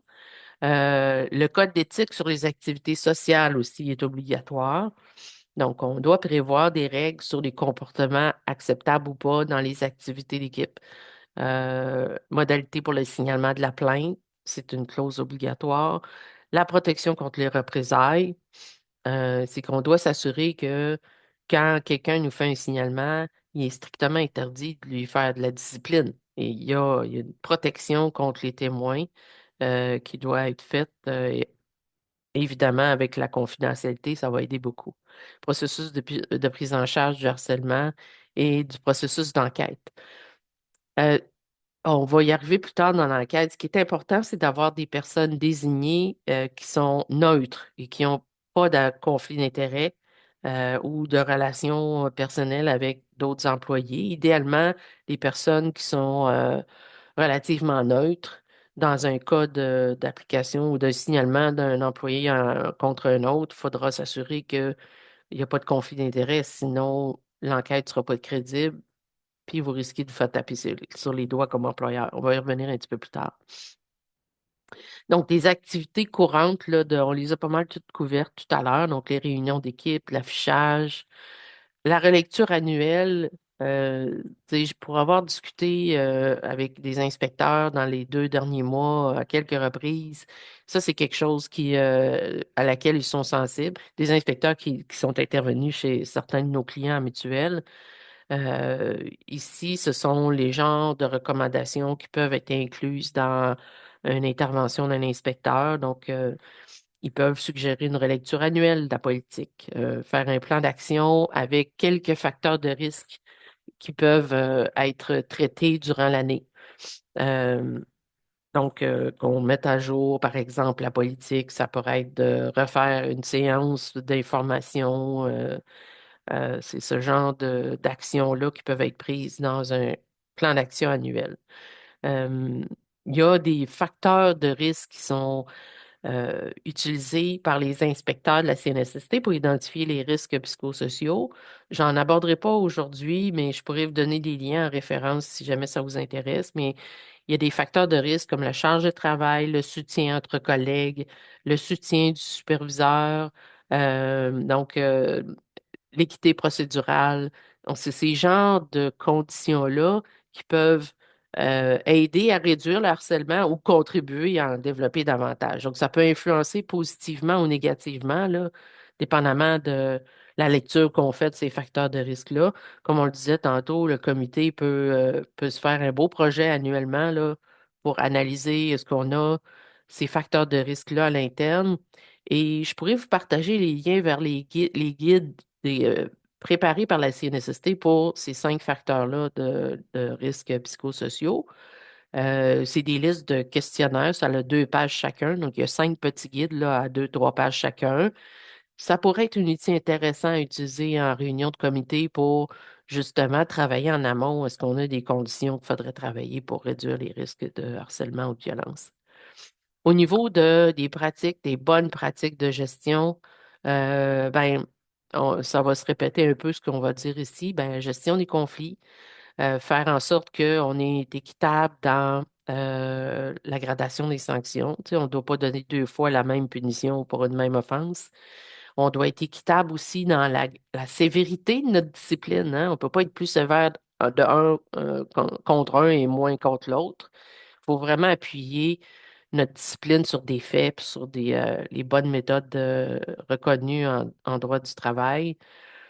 Faire des enquêtes sur avec des faits objectifs, prendre des notes au dossier. Donc, agir, pas tolérer, ça, c'est des recommandations qui sont pertinentes au niveau de la gestion de la discipline comme telle. Au niveau de la gestion de la performance, ben, euh, ça dépend de votre culture d'organisation, mais tu sais, avoir des objectifs plus clairs, bien compris aussi du travailleur, de la travailleuse, ça aide à réduire les perceptions. On travaille beaucoup, dans la prévention, là, on travaille beaucoup sur est-ce que les gens perçoivent ce qu'on fait comme gestionnaire comme étant possiblement du harcèlement. Donc, plus on a de la clarté, je me répète là, mais la clarté est un moyen de prévention essentiel. Et puis, donner les moyens pour performer aussi, la distribution équitable des tâches de travail, avoir des objectifs clairs, des rôles bien définis. Donc, ça aide à réduire les possibilités d'être perçu comme faisant du harcèlement ou dans le milieu de travail. Des questions, oui, je vais vous soumettre les liens dans le courriel avec le PowerPoint. Je vais vous soumettre les liens pour aller chercher ces 5 petits questionnaires-là. Ils sont quand même bien faits. Mis à part les outils de la RQ, bien évidemment, là, il y a celui-là, là, ces 5 facteurs-là que je peux vous donner comme référence. Le dernier point, avant qu'on arrive aux outils à la période de questions, ben, on a identifié nos risques, on a mis en place des mesures de prévention. Maintenant, si jamais une situation se présente, quoi faire, comment agir pour faire cesser le harcèlement, ben, on a des responsabilités par rapport à ça comme employeur, bien entendu. Comme on le dit au principe de base, c'est que les travailleurs doivent être exempts doivent avoir un milieu de travail exempt de harcèlement. Donc, le signalement, pour moi, il y a 2 distinctions. Le signalement, c'est interne, une plainte, c'est plus à la CNSST. Donc, le processus interne, il doit être défini, connu et évidemment appliqué de façon égale lorsqu'un cas se présente. Donc, le signalement par la victime ou par un témoin, idéalement, on recommande que ce soit fait par écrit. C'est toujours préférable parce que à ce stade-ci, on n'en est pas encore dans la plainte officielle. Puis, tout à l'heure, je vous disais, un employé peut faire une plainte dans les 2 ans suivant la dernière manifestation. Donc, les plaintes officielles peuvent aller beaucoup plus loin dans le temps. Donc, c'est important de bien documenter nos affaires pour se protéger comme gestionnaire, comme organisation, pour avoir des références claires. Si jamais, éventuellement, il y a une plainte qui est faite, euh, c'est sûr que ça demande un petit effort, je suis consciente, mais c'est une recommandation pour mieux vous protéger. Donc, le signalement par écrit. Mais dans la jurisprudence, j'ai vu un cas aussi où, toujours en restauration, et c'est applicable dans tous les secteurs d'activité, ça ne prend pas nécessairement un avis écrit signalé par la victime pour que l'obligation de faire cesser commence. Dès que c'est porté à votre connaissance, vous devez agir. On ne peut pas appliquer la politique de l'autruche si quelqu'un vous avise verbalement qu'il y a une situation de harcèlement. Plus on agit rapidement, mieux c'est. Donc, si la personne, si vous êtes gérant, par exemple, puis un de vos travailleurs vous dit, hey, lui, il commence à vraiment, il est toujours sur mon cas et tout ça, vous idéalement, vous la référez tout de suite à la personne responsable de l'application de votre politique dans l'entreprise. Vous l'invitez à faire son signalement pour la suite des choses. Euh, on me posait la question récemment, est-ce que la victime, si la victime ne veut pas faire de signalement, qu'est-ce qu'on fait? Votre obligation reste là quand même. Vous avez eu une, dès que vous avez une connaissance là, d'un événement qui s'est produit, votre obligation, c'est de prévenir et faire cesser, toujours. Donc, à partir du moment où c'est porté à votre connaissance, même verbalement, l'obligation commence. Une question, lorsqu'un employé veut faire une plainte de harcèlement avant même l'enquête, il doit remplir un formulaire qui se nomme plainte. Est-ce que le titre devrait être plutôt signalement au lieu... Ah, c'est pas grave. Moi, c'est le jargon que j'utilise, que ce soit plainte ou signalement, c'est à votre gouverne. Je préfère le mot signalement parce que ça le différencie de la plainte à la CNSST. Donc, vous voyez, c'est pour ça que j'utilise ce vocable-là, mais c'est correct, Madame Morin, vous pouvez utiliser le mot plainte, c'est parfait. On s'en fâchera pas dans la sémantique. C'est correct. Donc, le contenu, si on a la plainte par écrit, bien évidemment, là, je m'adresse peut-être plus aux gens qui sont responsables d'appliquer les procédures de signalement. Il faut que ça décrive bien les faits, l'ensemble des faits, les heures, les endroits, toute l'information est pertinente pour pouvoir jouer à la personne raisonnable, comme on l'a fait tantôt, et déterminer si nos 5 critères sont là. Donc, normalement, le processus devrait être décrit dans la politique. La victime fait son signalement à la personne désignée. On suggère évidemment fortement qu'il y ait plusieurs personnes désignées, des substituts, parce que si une personne est en conflit d'intérêts, ça, c'est la première chose que la personne désignée devra se poser comme question. Est-ce que je suis en position de conflit ou d'apparence de conflit d'intérêts? Si la personne doit enquêter sur son beau-frère, je pense que c'est assez évident. Ça a déjà eu une relation intime avec la personne qui fait le signalement. Ça non plus, c'est pas tout à fait clair et neutre comme intervention. Donc, il faut d'abord que la personne désignée vérifie si elle a un conflit d'intérêt et ensuite, elle pourra commencer son enquête pour aller rechercher les faits puis vérifier est-ce que c'est du harcèlement. À ce stade-ci, tout de suite, l'employeur pourrait décider de faire de la médiation pour euh, asseoir les parties ensemble euh, et tenter de régler ce qui nous apparaît à la face même comme un conflit, par exemple. Donc, et sinon, ben, évidemment, l'enquête devrait s'approfondir, aller chercher le maximum de faits. Puis le rapport est présenté à la direction pour avoir des recommandations sur qu'est-ce qu'on fait. Est-ce qu'il y a matière à discipline ou s'il y a matière uniquement à faire des mesures administratives comme de la formation, des rencontres de coaching, cours de gestion de la colère, tu sais, il peut y avoir toutes sortes de mesures incluses dans un plan euh, qui est soumis à la direction. Et encore une fois, vu que c'est l'employeur qui est responsable de ces situations-là, ben, c'est l'employeur qui va décider qu'est-ce qu'il fait avec ce cas-là. L'employeur a une obligation de moyens. Donc, il faut qu'il mette les moyens raisonnables en place pour tenter de régler la situation. Je dis bien les moyens raisonnables. Je vais y revenir un petit peu. Je veux juste compléter mes recommandations sur l'enquête. Euh, Cette petite liste de points-là s'inspire de plein de guides, là, entre autres un guide du Barreau du Québec sur les avocats qui font des enquêtes. Donc, encore, il y a 2 guides disponibles aussi au CRHA là, qui permettent aussi de voir comment on fait des bonnes enquêtes à l'ordre des ressources humaines. Donc, ça peut être intéressant d'avoir aussi ces références-là.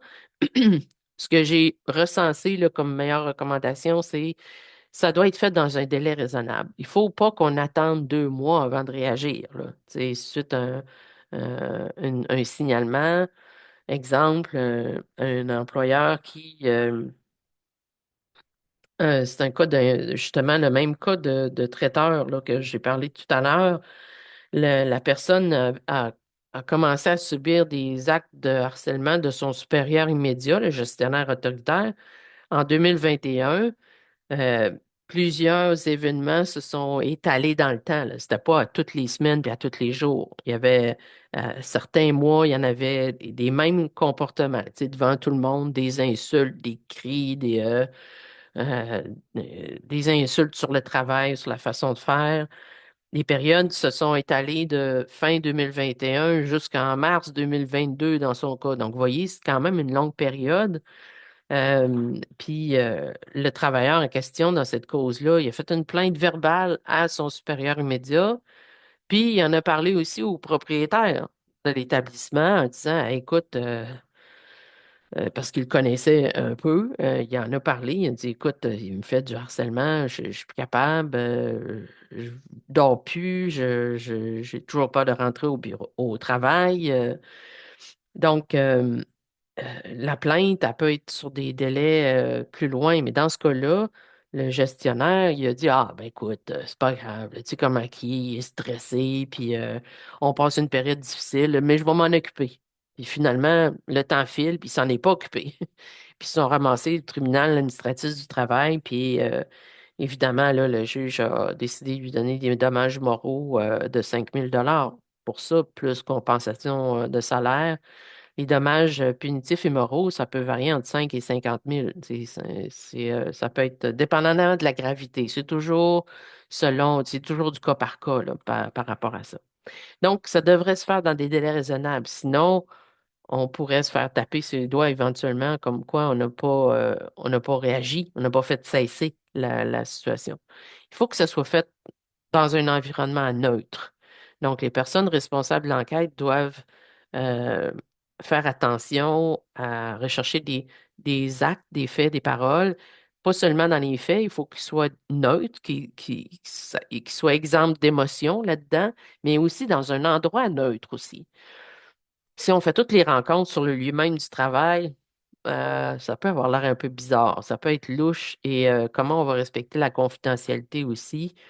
S'il y a des travailleurs qui voient qu'il y en a un qui est convoqué à telle heure le lendemain, les rumeurs, ça part assez vite. Donc, la neutralité, c'est pas juste dans la recherche des faits, mais aussi l'endroit où on va faire les rencontres.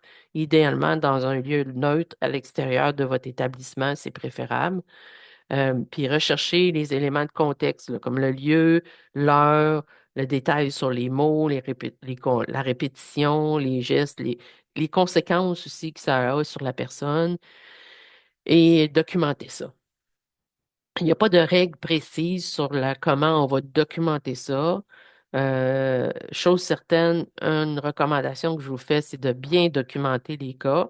Parce que si, par exemple, on y va en médiation, puis que vous avez un règlement interne entre les deux parties, ben, il n'est pas exclu qu'éventuellement, ça recommence, puis que là, ça débouche sur une plainte. Donc, c'est important de garder des notes. La durée de conservation, ben, il n'y a pas de durée précisée dans la loi ou dans un règlement quelconque.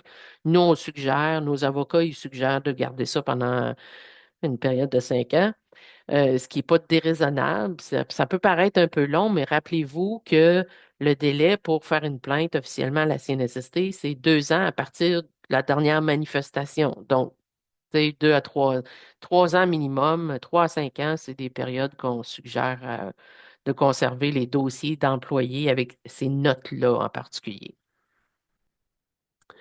Euh, on me pose une question intéressante dans le clavardage.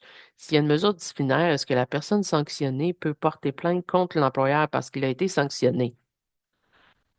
Si je comprends bien votre question, Madame Talbot, est-ce que lui peut voir ça comme une représailles ou encore un geste de harcèlement? Ben, ça va dépendre comment la mesure disciplinaire est faite et sur quelle base.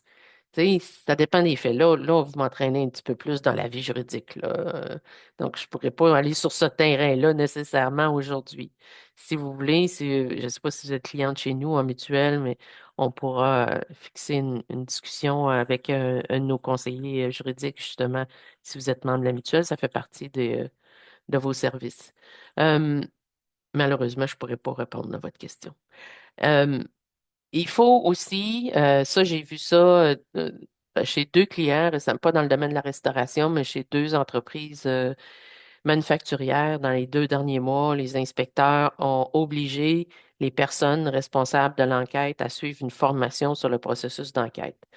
En fait, dans leur discours, ce qu'ils veulent, c'est que ce soit des personnes neutres, exemple de conflit d'intérêts, et qu'ils sachent le faire de façon sécuritaire. Quand je leur ai posé la question, qu'est-ce que ça veut dire sécuritaire?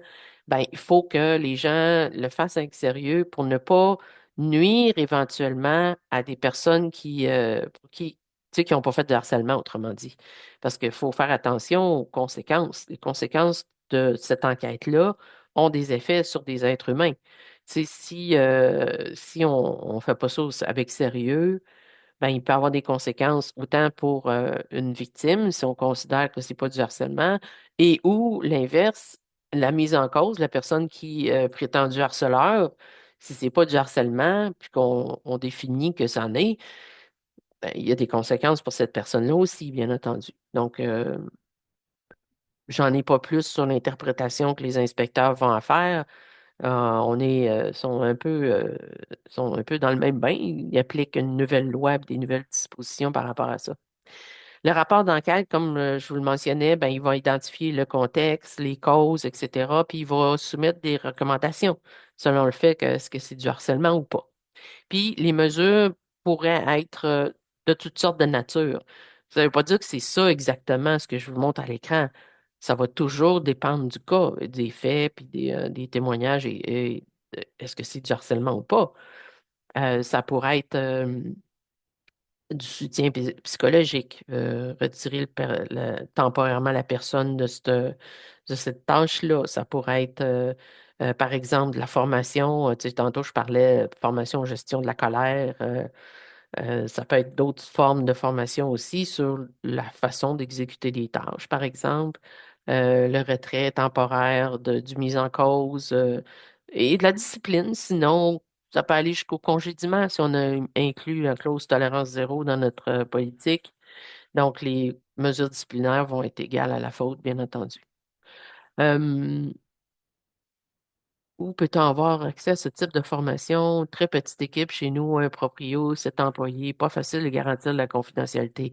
Ouais, je vous comprends. Euh, je ne veux pas avoir l'air de, de tirer ma plug, mais on est en train, je ne sais pas si vous êtes membre de la mutuelle, Madame Legault, il existe des formations sur les enquêtes. Pour nos membres de la mutuelle, justement, il va y en avoir une de disponible là, mi-juillet. Idéal maximum le 15 juillet, parce qu'on veut justement assister des clients qui ont eu des dérogations à ce sujet-là. Donc, notre formation en ligne va être disponible à la mi-juillet. Donc, pour ceux qui sont membres de la mutuelle, vous auriez accès à ça gratuitement, sans problème. Il y a des formations en ligne gratuites là, dans notre site pour les mutuelles, pour les employés et les gestionnaires. Donc, ça, c'est une forme. Si vous n'êtes pas membre de notre mutuelle, il existe d'autres formations ailleurs là, qui sont sur le marché à la fois pour les employeurs, les travailleurs et les personnes responsables d'enquête. Donc, en espérant que ça répond à votre question, je vais vous montrer les ressources dans quelques minutes. Pour les gens qui sont syndiqués, bien évidemment, les plaintes officielles, là, on embarque plus dans la plainte officielle. On a fait le signalement. Si la personne désire quand même faire une plainte à la CNSST, les employés syndiqués, bien évidemment, ça va se faire par grief. Et si ça se rend en bout de piste, là, c'est pas le tribunal administratif du travail, c'est l'arbitre de grief qui va prendre les mesures de recommandation. La plainte formelle à la CNSST, ben, pour les non syndiqués, ça se fait selon les étapes. Je vais vous montrer le tableau, mais l'équipe qui est responsable de ces plaintes-là vont d'abord analyser la recevabilité. Ils vont jouer à la personne raisonnable parce qu'on a nos 5 critères. Est-ce que la personne est salariée? Et là, ils vont entamer le processus. Donc, si je vous montre un tableau qui exprime bien, à mon avis, là, le schéma, euh, le formulaire, il se fait en ligne pour la plainte officielle. Il fait identifier est-ce que la personne était salariée au niveau au moment des faits reprochés. Euh, c'est quand la date de la dernière manifestation, donc est-ce qu'il est encore dans la période de 2 ans, et c'est quoi les faits qui allaient. Donc là, c'est comme un tri qui se fait en premier. Si c'est bien fondé, ben là, ils vont démarrer le processus à la CNSST. La première chose qui va être faite à l'employeur, c'est de faire la médiation. Donc, à partir du moment où ils reçoivent une plainte, ils vont contacter l'employeur en disant, on a reçu une plainte de harcèlement, est-ce que vous êtes ouvert à la médiation? Parfait, oui, on vous book une rencontre. Et c'est lors de la médiation que là, l'employeur pourra savoir c'est quoi le motif de la plainte. S'il n'y a pas de... Oups, excusez-moi, j'ai appuyé sur un bouton. S'il n'y a pas d'entente dans la médiation, c'est un arbitre un médiateur qui est nommé par le ministère de l'Emploi, là, le ministère du Travail. S'il n'y a pas d'entente ou qu'une des deux parties ne veut pas procéder, ben là, il va y avoir une enquête sur la recevabilité de la plainte. Et là, à ce moment-là, que l'inspecteur va prendre contact avec l'employeur pour rencontrer les parties prenantes là-dedans, là, donc la victime, les témoins et les, euh, le mise en cause, évidemment. Là, je cherchais qui d'autre, mais c'est évidemment le mise en cause. Donc, ils vont faire l'enquête sur place et ils vont vérifier est-ce que les 5 critères sont bel et bien là. Si la plainte est fondée, la victime va avoir un avocat fourni par la CNSST pour aller à l'audience devant le tribunal administratif du travail. Et c'est là que le tribunal va décider si l'employeur est responsable ou pas et dans quelle mesure est-ce qu'il a répondu à ses obligations. Donc, ils vont d'abord analyser dans l'ensemble des faits, les faits dans leur ensemble, est-ce que ça correspond à la définition des 5 critères ou encore est-ce que c'est un seul événement grave? Une fois que cette analyse-là est faite, ils vont analyser la crédibilité de la preuve, hein. Ils vont analyser, ça tient-tu la route, ces déclarations-là? C'est-tu crédible, la plainte de la victime? Et ensuite, ils regardent l'employeur, qu'est-ce qu'il a fait? Est-ce qu'il a prévenu et fait cesser? T'sais, y a-tu répondu à ces deux obligations et de quelle manière? Donc, et c'est là que tout ce que vous avez fait comme investissement en amont, là, prévention, sensibilisation, formation et tout ça, c'est là que ça vient jouer en votre faveur parce que vous démontrez que vous avez tout fait pour prévenir et qu'est-ce que vous avez fait pour faire cesser au moment. Donc, l'enquête, comment a été faite, etc., le rapport, les recommandations qui ont été choisies par l'employeur, mises en place. L'employeur n'a pas une obligation de résultat, il a une obligation de moyens. Est-ce qu'il a mis tous les moyens raisonnables pour prévenir et faire cesser? C'est ça la question qui va être rendue. Et des fois, il y a des décisions que j'ai vues où l'employeur n'a pas eu de conséquences parce qu'il a démontré qu'il avait bien respecté ses obligations.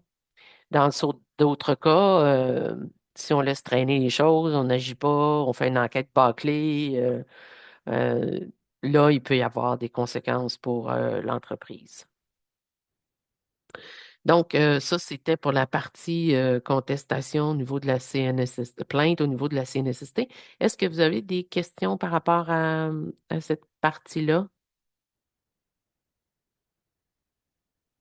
Il y a un petit mot que j'ai pas dit par rapport à l'enquête. Au niveau de la confidentialité, ben important, pas seulement la documenter, mais aussi faire signer des ententes de confidentialité à tous les gens qui sont impliqués dans cette chose-là. La confidentialité, c'est avant, pendant et après. Donc, normalement, ça doit être respecté. Sinon, ça peut faire office de... Il peut y avoir des mesures disciplinaires pour non-respect de cette obligation-là. Euh, J'arrive à la période où on a vu identifier, prévenir, faire cesser. Maintenant, quels outils vous avez à votre disposition? Il y en a plusieurs. Vous n'êtes pas démunis complètement. Il y a plusieurs outils disponibles. Sur le site de la CNSST, vous avez bien sûr la page sans harcèlement qui faisait partie de la campagne qui a été mise en place en 2017 par l'ARQ. Il y a plein de documents et de références utiles. Vous avez aussi les 3 autres campagnes euh, de l'ARQ qui sont disponibles, santé psychologique, santé psychosociale et gestion de la clientèle agressive. Justement, tu sais, on me parlait tantôt au niveau de la violence ou du harcèlement d'un client. Vous avez une capsule fort intéressante, bien faite sur la gestion de la clientèle agressive. Donc, vous avez ces hyperliens-là disponibles, vous l'aurez dans ma présentation après l'heure du dîner. Euh, Aussi, sur le site de la CNSST, c'est le lien pour les fameux risques psychosociaux là, que je vous parlais tout à l'heure, les 5 facteurs de risque là, que le comité peut identifier. Vous les avez à l'écran ici, charge de travail, reconnaissance, autonomie décisionnelle, soutien du gestionnaire, puis justice organisationnelle. C'est les 5 facteurs de risque qui peuvent contribuer à réduire les risques de harcèlement ou encore les augmenter s'ils ne sont pas considérés. Et il y a un mémoire spécifique pour l'analyse des risques de harcèlement à la CNSST. Encore une fois, c'est un document qui est simple, bien fait. Et il y a aussi, si vous voulez faire de la formation ou de l'information auprès de vos travailleurs, travailleuses, il y a aussi ce cas-là en vidéo qui est disponible à la CNSST. C'est une mise en situation dans un restaurant, une serveuse qui se fait harceler par une autre serveuse. Ça peut être intéressant de l'utiliser. Ça dure 5 minutes. Vous pourriez l'utiliser dans une pause avec vos employés pour faire un rappel de votre politique. Tu sais. Pause de sécurité une fois par année ou une ou deux fois par année, 15 minutes, un vidéo cette fois-là. Une autre fois, ça peut être un outil questionnaire. C'est pas extrême ce qui est demandé comme mesure, là, mais c'est bien vu par la CNSST si jamais une vérification chez vous au sein de votre organisation, là. Et pour ceux qui sont membres de notre mutuelle, il y a aussi nos outils qui sont disponibles dans le site, nos formations en ligne. Donc, vous voyez, il y en a une pour les employés, une pour les gestionnaires, une pour le respect et la civilité, et en chantier, une sur l'enquête après un signalement. Donc, en plus d'avoir d'autres documents comme notre modèle de politique harcèlement et violence, ça, c'est pour les clients dans la salle qui seraient membres de la mutuelle de prévention. Si vous n'avez pas accès encore à notre plateforme en ligne, contactez-moi là, lorsque je vous enverrai le courriel, je pourrai vous donner à quel endroit trouver ça sur notre portail client. Donc voilà, on arrive à notre période de questions. Je ne sais pas si vous avez des questions encore pour moi. Il y en a eu de très bonnes questions en cours de route, mais peut-être qu'il y en a d'autres qui vous viennent en tête actuellement. On a encore un bon 15 minutes, 10-15 minutes devant nous. Si vous avez des questions, allez-y, gênez-vous pas. Ça peut être des questions au niveau de la prévention, ça peut être au niveau de faire cesser le signalement. Entente de confidentialité, bonne question.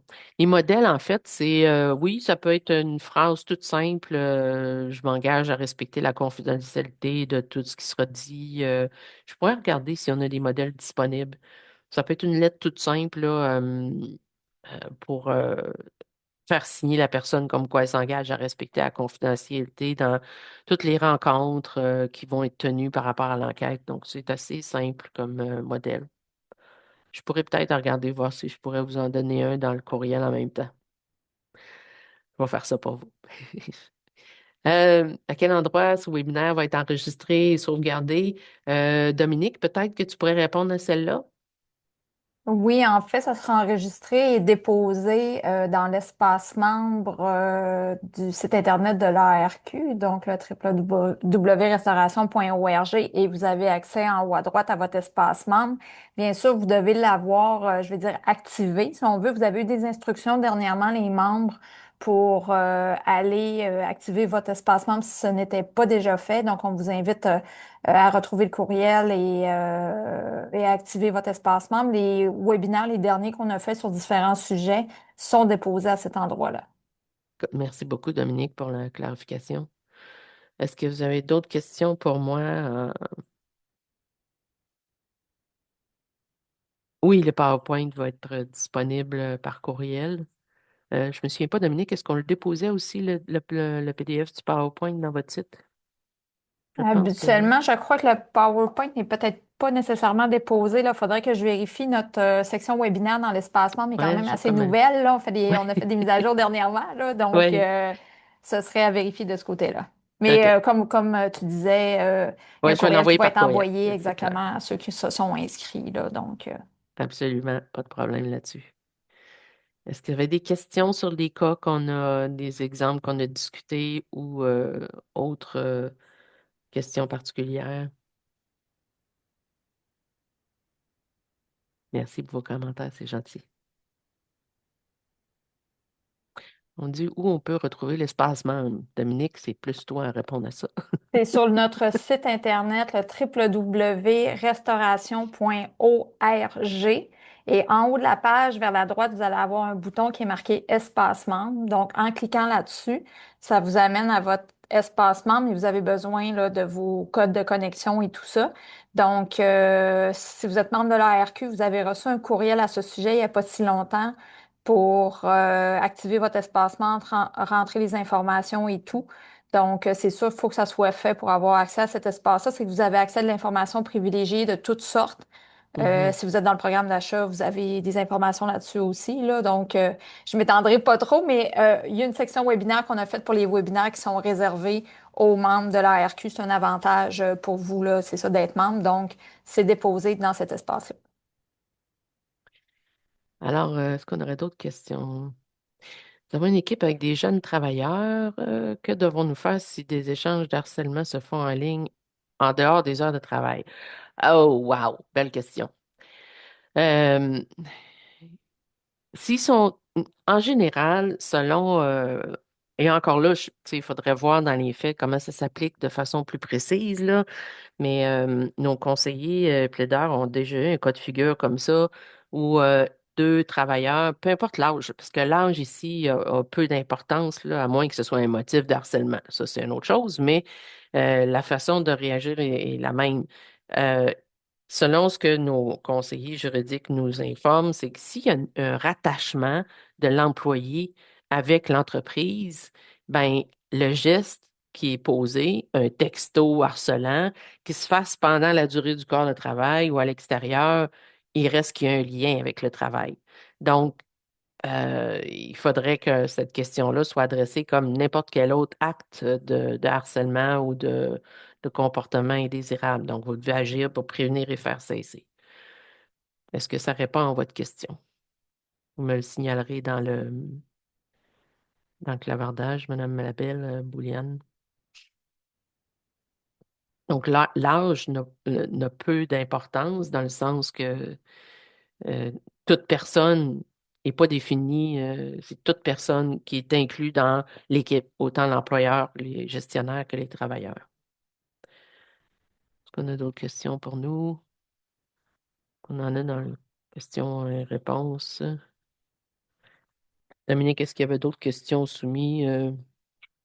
Je pense que de notre côté, ça a l'air bon. N'hésitez pas, si vous êtes membre de la mutuelle, à contacter justement celle-ci pour quand vous avez besoin d'aide. C'est les services qui vous ont Oui, offerts en étant membre de ben la oui, mutuelle. Si vous n'êtes pas membre de la mutuelle, c'est peut-être une bonne raison de le devenir. On a besoin de plus en plus de soutien par rapport au cas de normes du travail santé et sécurité, entre autres, là. oui. Donc, c'est une belle invitation qu'on vous fait. Oui, puis on a récemment mis à jour nos outils pour l'élaboration des programmes de prévention. Donc, on a plus de liens avec nos différents modèles qu'on peut offrir aux clients. On a les formations, les webinaires gratuits, pas les webinaires gratuits, mais les formations en ligne gratuites pour ces sujets-là. Donc, ça peut être intéressant d'aller chercher là.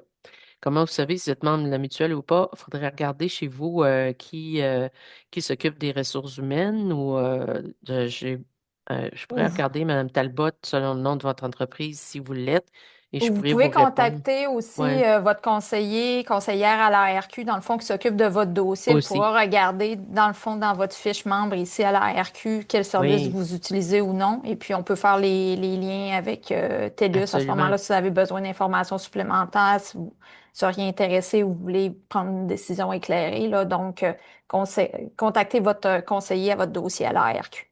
Super. Merci, Dominique. Ben, écoutez, s'il n'y a pas d'autres questions, on va mettre fin à l'enregistrement, on va mettre fin au webinaire. Il y aura un sondage d'appréciation qui va être automatiquement envoyé par la plateforme Zoom.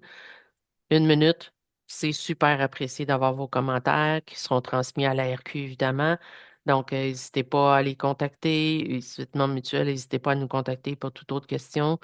Merci d'avoir été là et présent et avoir participé activement aux différentes par les différentes questions et commentaires que vous avez faits aujourd'hui. Donc, en espérant que ça va vous être utile, je vous souhaite une bonne continuité. Soyez courageux, soyez prudents et, et soyez bienveillants aussi. Donc, Merci beaucoup, Maryse, merci. encore à toi. Donc, bonne journée Merci. à tous. Merci à vous d'avoir été là. Bonne fin de journée, tout le monde.